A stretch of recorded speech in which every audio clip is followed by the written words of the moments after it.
My wife's betrayal and the day I finally found peace. I didn't break anything. I didn't scream. I didn't even demand answers. I just stood there, staring at the screen filled with the messages she thought I'd never see. He called her baby. She called him mine. And that was enough. Enough to kill the version of me that believed in her. So, I picked up my keys, grabbed my wallet, and walked out. No drama. No goodbye. Just silence. She had already chosen someone else. I simply respected her choice by removing myself. People say time heals. That's a lie. Time doesn't heal, it only teaches you how to hide your pain better. The first night, I slept on a stranger's couch, a guy I barely knew from work. I told him I needed a place to stay for a while. He didn't ask why. Maybe he saw it written all over my face. That same night, I deleted her number, not because I hated her, but because I couldn't trust what hearing her voice would do to me. I moved to a new town, started over, found a job fixing up old houses.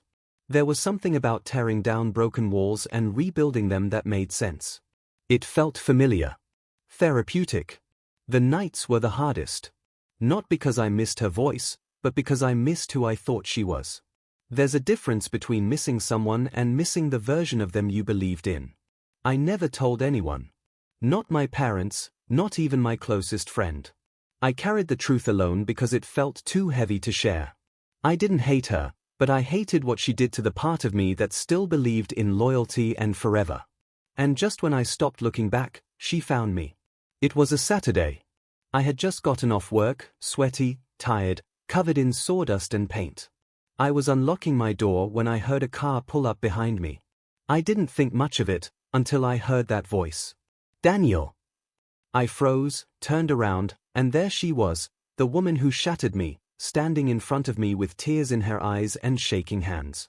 She looked smaller. Not physically, but emotionally. Like a house with broken windows. I didn't say anything. I just looked at her. Let the silence speak for me. She stepped closer and said, "I've been trying to find you for months." I shrugged. "You found me." She held a photo in her hand. Us. From a trip 2 years ago. Smiling, carefree. A moment I used to believe was real. "I ruined everything," she whispered. Her voice cracked like the walls I used to fix. "I don't expect you to forgive me, but I needed to see you, to say I'm sorry. Really sorry." I wanted to scream. To ask her why. Why she threw everything away. Why she broke something she promised to protect. But I didn't. I just stood there, arms crossed, heart armored, and let her talk. She told me he left. That he never wanted to commit. That the excitement faded, and all she was left with was guilt. She said she thought she wanted more, but it took losing me to realize I was the more. Funny how people only realize your worth after they've destroyed you. She started crying harder, right there on the porch. People were probably watching, but I didn't care. She begged me to let her explain, to talk, to have coffee, to just sit. And for a moment, I almost gave in. Because I still remembered how her voice sounded when she was happy. And part of me still wanted that back. But then I remembered. I didn't walk away because I stopped loving her. I walked away because she did. I looked her in the eyes and said, "I spent a year rebuilding myself.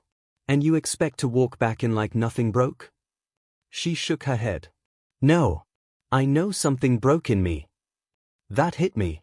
Because I believed it. She did look broken, but not because she missed me. She missed the version of me that forgave easily. And that man was gone.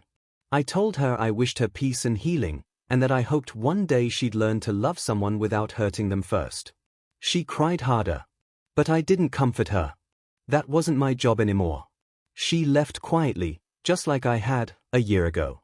I walked back inside, closed the door, and leaned against it. My chest hurt, not because I still loved her. It hurt because I had finally let go. Not of her, but of the pain. Of the need for answers. Of the version of me that needed closure. I didn't need it anymore.